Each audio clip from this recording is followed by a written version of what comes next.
Dear student, आप सभी का आपका अपना यूट्यूब चैनल की क्योर एग्जाम पर स्वागत है। मैं मनीष कुमार। आज हम आप सभी के लिए लेकर आए हैं क्लास 10th का विषय केमिस्ट्री का पहला चैप्टर रासायनिक अभिक्रियाएं एवं समीकरण से संबंधित सभी महत्वपूर्ण वस्तुनिष्ठ प्रश्नों का भाग 2 लेकर आए हैं। इसके पहले भाग में हम कुल 25 वस्तुनिष्ठ प्रश्नों किए हैं। अगर वो अभी तक आप नहीं देखे हैं तो उसका लिंक वीडियो के डिस्क्रिप्शन में दिया गया है, आप उसे भी जरूर देखें। चलिए चलते हैं सीधे प्रश्न की ओर। पहला प्रश्न है, निम्नलिखित अभिक्रिया में अपघटन की अभिक्रिया कौन है? निम्नलिखित अभिक्रिया में अपघटन की अभिक्रिया कौन है? तो option number C potassium chloride और ऑक्सीजन में अपघटन हो रहा है। पोटेशियम क्लोराइड और ऑक्सीजन में अपघटन हो रहा है, ऑप्शन नंबर सी। अगला प्रश्न देखिए, दूसरा, निम्नलिखित में कौन संयोजन अभिक्रिया है? निम्नलिखित में कौन संयोजन अभिक्रिया है? ऑप्शन नंबर ए हाइड्रोजन और ऑक्सीजन मिलकर जल बना रहा है, यानी हाइड्रोजन और ऑक्सीजन जुड़कर क्या बना रहा है? जल बना रहा है, ऑप्शन नंबर ए। अगला प्रश्न देखिए, प्रश्न संख्या 3, लौह चूर्ण पर हाइड्रोक्लोरिक अम्ल की अभिक्रिया से क्या होता है?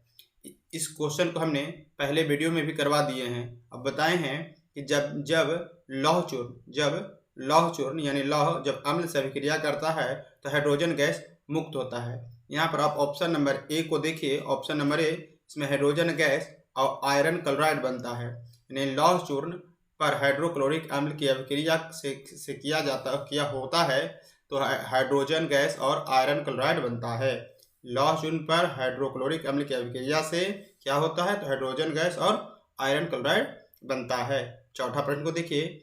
चौथा प्रश्न है, निम्नलिखित में कौन एक अपघटन अभिक्रिया का उदाहरण नहीं है? निम्नलिखित में कौन एक अपघटन अभिक्रिया का उदाहरण नहीं है? तो ऑप्शन नंबर सी हाइड्रोजन और क्लोरीन मिलकर हाइड्रोक्लोरिक अम्ल बना रहा है। हाइड्रोजन और क्लोरीन मिलकर हाइड्रोक्लोरिक अम्ल बना रहा है, यानी ऑप्शन नंबर सी में दो तत्व मिलकर एक तीसरे तत्व का निर्माण कर रहे हैं। लेकिन यहाँ पर बाकी सभी ऑप्शन में क्या हो रहा है? अभिक्रिया का क्या हो रहा है? विघटन हो रहा है। इसलिए ऑप्शन नंबर सी कौन सा अभिक्रिया है? संयोजन अभिक्रिया है। वियोजन अभिक्रिया है। संयोजन कौन सा अभिक्रिया है? संयोजन अभिक्रिया है। बाकी सभी जो 3 है, ए, बी और डी, वो सभी अपघटन अभिक्रिया है। अगला प्रश्न को देखिए, प्रश्न संख्या 5, निम्नलिखित में कौन एक रेडॉक्स अभिक्रिया है? अब यहाँ पर प्रश्न है कि रेडॉक्स अभिक्रिया, तो रेडॉक्स अभिक्रिया पर ध्यान दीजिए। वैसा अभिक्रिया जिसमें ऑक्सीकरण और अवकरण दोनों अभिक्रियाएं साथ साथ होती है उसे रेडॉक्स अभिक्रिया कहते हैं। ऑप्शन नंबर सी देखा जाए तो कैल्शियम ऑक्साइड और हाइड्रोक्लोरिक अम्ल कैल्शियम क्लोराइड और जल में बदलता है। यहाँ पर दोनों अभिक्रिया साथ साथ हो रही है। यहाँ पे ऑक्सीकरण की अभिक्रिया और अपघटन की अभिक्रिया, दोनों अभिक्रियाएं साथ साथ हो रही है, इसलिए ऑप्शन नंबर सी रेडॉक्स अभिक्रिया है। अगला प्रश्न को देखिए, निम्नलिखित में कौन एक दहन अभिक्रिया है? निम्नलिखित में कौन एक दहन अभिक्रिया है? ए, जल का उबलना, बी, मोम का पिघलना, सी, पेट्रोल का जलना और डी, नन। तो इसका सही आंसर होगा ऑप्शन नंबर सी, पेट्रोल का जलना एक दहन अभिक्रिया है। अगला प्रश्न देखिए, प्रश्न संख्या 7, निम्नलिखित कथनों में कौन असत्य है? निम्नलिखित कथनों में कौन असत्य है? ए, ऑक्सीकरण में ऑक्सीजन किसी पदार्थ से जुड़ते हैं। बी, अवकरण में हाइड्रोजन किसी पदार्थ से जुड़ते हैं। सी, ऑक्सीकरण खुद को ऑक्सीकृत करता है। डी, अवकारक खुद को ऑक्सीकृत करते हैं। तो इसका सही आंसर होगा ऑप्शन नंबर सी, ऑक्सीकारक खुद को ऑक्सीकृत करता है, ये असत्य है। बाकी ऑक्सीकरण में ऑक्सीजन किसी पदार्थ से जुड़ते हैं, अवकरण में ऑक्सीजन नहीं जुड़ते, मैंने हाइड्रोजन क्या होते हैं, जुड़ते हैं। और अवकारक खुद को ऑक्सीकृत करते हैं, लेकिन ऑक्सीकारक खुद को ऑक्सीकृत नहीं करते हैं, यानी ऑप्शन नंबर सी सही हो गया। अब यहाँ पर देखिए ऑक्सीकरण अभिक्रिया में क्या होगा, ऑक्सीजन जुड़ता है, जब अवकरण अभिक्रिया में क्या हाइड्रोजन जुड़ता है। ये दोनों प्रश्न को ध्यान रखिएगा। अगला प्रश्न को देखिए, प्रश्न संख्या 8। किसी वस्तु को हवा में जलने के लिए एक निश्चित न्यूनतम ताप की आवश्यकता होती है। किसी वस्तु को हवा में जलने के लिए एक निश्चित न्यूनतम ताप की आवश्यकता होती है, जो क्या कहलाती है। ए प्रज्वलन, बी ज्वलन, सी दहन ताप और डी नन। तो इसका सही आंसर है ऑप्शन नंबर ए प्रज्वलन ताप। किसी वस्तु को हवा में जलने के लिए एक निश्चित न्यूनतम ताप की आवश्यकता होती है, जो कहलाती है प्रज्वलन। क्या कहलाती है, प्रज्वलन। अगला प्रश्न देखिए, प्रश्न संख्या 9।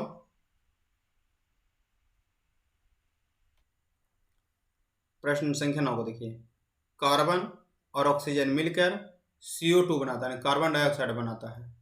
तो कहता है उपयुक्त रासायनिक अभिक्रिया किस प्रकार की। अब यहाँ पर देखिए, यहाँ पर अभिक्रिया है जो नौमा जो है, कार्बन और ऑक्सीजन क्या है, जुट रहा है। जुट रहा मतलब संयोज कर रहा है, संयोजन हो रहा है। तो तो इसमें कौन सा अभिक्रिया होगा, ए विस्थापन, बी वियोजन और सी संयोजन।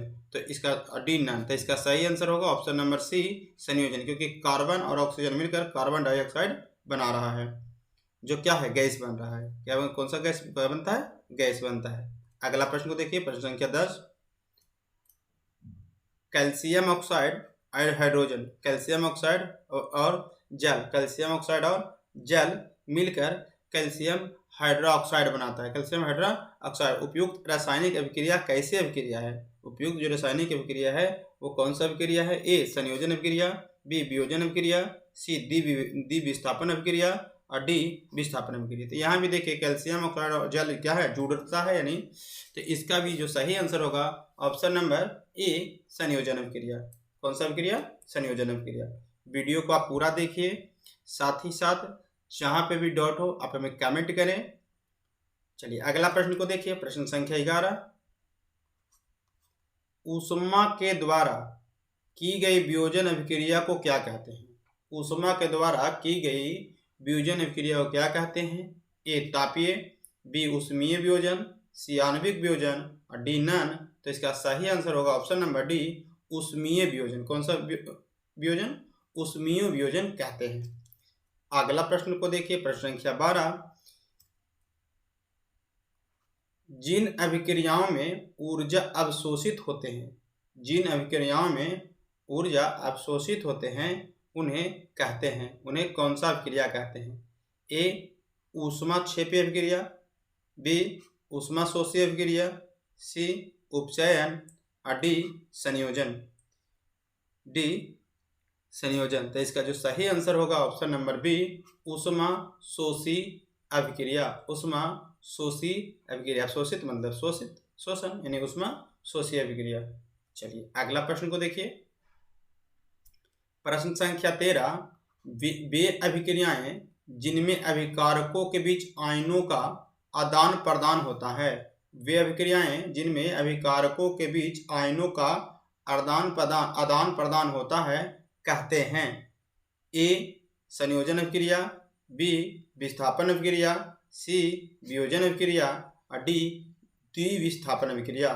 तो इसका सही आंसर है ऑप्शन नंबर डी द्विविस्थापन अभिक्रिया। अगर आप अभी तक हमारे चैनल को सब्सक्राइब नहीं किए हैं तो चैनल को सब्सक्राइब करें। सब्सक्राइब करने के बाद बेल आइकन का बटन दबाना ना भूलें। साथ ही साथ अगर वीडियो अच्छा लग रहा है तो वीडियो को लाइक और शेयर करना ना भूलें, ताकि हम इसी प्रकार और भी वीडियो आप लोगों के लिए लाते रहें। चलिए अगले प्रश्न को देखिए, प्रश्न संख्या 14 देखिए। कहता है जब कोई धातु अपने आसपास अम्ल, आर्द्रता आदि के संपर्क में आती है, जब कोई धातु अपने आसपास अम्ल, आर्द्रता आदि के संपर्क में आती है तब वे संक्षारित होती है, और इस प्रक्रिया को क्या कहते हैं। तो ए संयोजन, बी संचयन, सी संक्षारण और डी नन। तो इसका सही आंसर है ऑप्शन नंबर सी संक्षारण, ऑप्शन नंबर सी संक्षारण। अगला प्रश्न को देखिए, प्रश्न संख्या 15। अवक्षेपण अभिक्रिया के किस प्रकार का लवण प्राप्त होता है? अवक्षेपण अभिक्रिया के अवक्षेपण अभिक्रिया में किस प्रकार का लवण प्राप्त होता है? ए विलय, बी अविलय, सी दोनों और डी नन। तो इसका सही आंसर है ऑप्शन नंबर बी अविलय। ऑप्शन नंबर बी अविलय। अगला प्रश्न को देखिए, प्रश्न संख्या 16।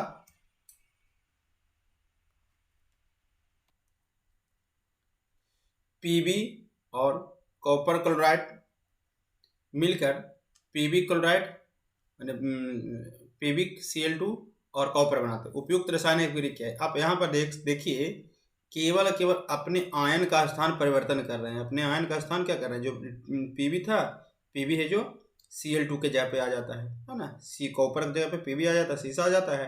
तो यह कौन सा अभिक्रिया है? तो इसका जो सही आंसर होगा ऑप्शन नंबर ए विस्थापन अभिक्रिया। कौन सा अभिक्रिया?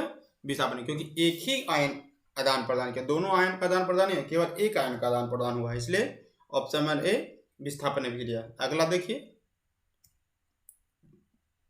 प्रश्न संख्या 17।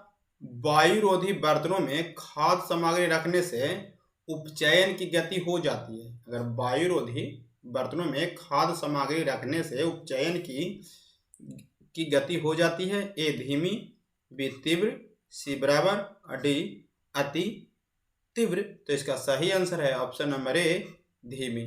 ऑप्शन नंबर ए धीमी हो जाती है, उपचयन की गति क्या हो जाती है? धीमी हो जाती है। अगला प्रश्न को देखिए 18 नंबर प्रश्न। किसी यौगिक से रासायनिक अभिक्रिया में हाइड्रोजन का हटना, हाइड्रोजन का हटना कहा जाता है। ए उपचयन अभिक्रिया, बी ए अपचयन अभिक्रिया, बी उपचयन अभिक्रिया, सी रेडॉक्स अभिक्रिया और डी नन। तो इसका सही आंसर होगा ऑप्शन नंबर ए उपचयन अभिक्रिया। कौन सा अभिक्रिया? उपचयन अभिक्रिया। अगला प्रश्न को देखिए प्रश्न संख्या 19। रासायनिक अभिक्रियाएं को व्यक्त किया जाता है। रासायनिक अभिक्रिया को व्यक्त किया जाता है। ए संकेत के रूप में, अणुसूत्र के बी अणुसूत्र के रूप में, सी समीकरणों द्वारा और डी सरल सूत्रों द्वारा। तो इसका जो सही आंसर होगा ऑप्शन नंबर सी समीकरणों के द्वारा। रासायनिक अभिक्रियाओं को समीकरणों के द्वारा व्यक्त किया जाता है। अगला प्रश्न देखिए 20। निम्न में कौन अवकारक है? निम्न में कौन अवकारक है? हाइड्रोजन, कार्बन मोनोऑक्साइड, तीसरा ऑक्सीजन और डी हाइड्रोजन सल्फेट। तो इसका सही आंसर होगा option number D hydrogen sulphate. Hydrogen sulphate है जो अवकारक है। अगला प्रश्न देखिए प्रश्न संख्या 21। निम्न में कौन दहन अभिक्रिया है? कौन दहन अभिक्रिया है? तो आप इस प्रश्न का उत्तर हमें कमेंट बॉक्स में देख, क्योंकि ये प्रश्न को हम ऊपर में करवा चुके हैं। चलिए अगला प्रश्न को देखिए। रेडॉक्स अभिक्रिया में रेडॉक्स देखिए, अभी हम रेडॉक्स अभिक्रिया की परिभाषा बताए थे कि वैसी अभिक्रिया जिसमें ऑक्सीकरण एवं और अवकरण दोनों साथ साथ होता है। दोनों अवकरण क्या होता है? दोनों साथ साथ होता है, उसे हम रेडॉक्स अभिक्रिया कहते हैं। ए ऑप्शन नंबर सिर्फ ऑक्सीकरण, बी ऑक्सीकरण और अवकरण दोनों साथ साथ होता है। ऑप्शन नंबर बी क्या है? सही है, क्योंकि इसमें ऑक्सीकरण और अवकरण क्या होता है? दोनों साथ साथ होता है। अगला प्रश्न देखिए प्रश्न संख्या 13। खाना बनाने में प्रयुक्त द्रवीभूत पेट्रोलियम गैस यानी LPG का प्रमुख अवयव क्या है? तो LPG का जो प्रमुख है वो ब्यूटेन है। कौन सा है? Option number C butane. Option number C butane. अगला प्रश्न को देखिए प्रश्न संख्या 24। किसी ताजा तेल को बहुत दिनों तक सुरक्षित रखने के लिए निम्नलिखित में से किस गैस का उपयोग किया जा सकता है?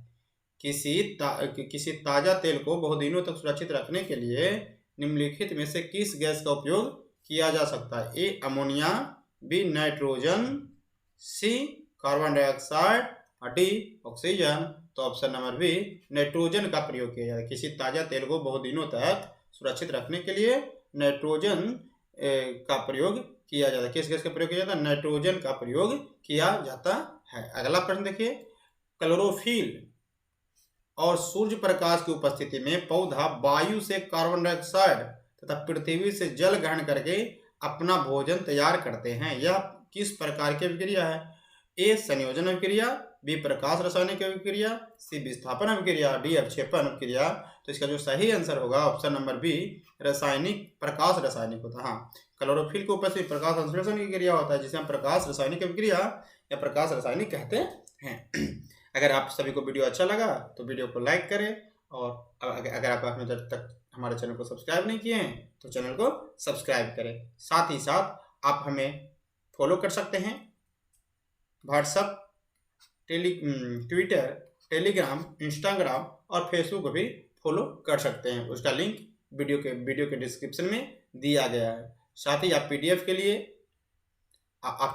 लिए आप हमें इतने नंबर पे 91 17 80 81 14 पे आप हमें मैसेज करें, हम आपको पीडीएफ प्रोवाइड करवा देंगे। आप सभी को वीडियो देखने के लिए बहुत बहुत धन्यवाद।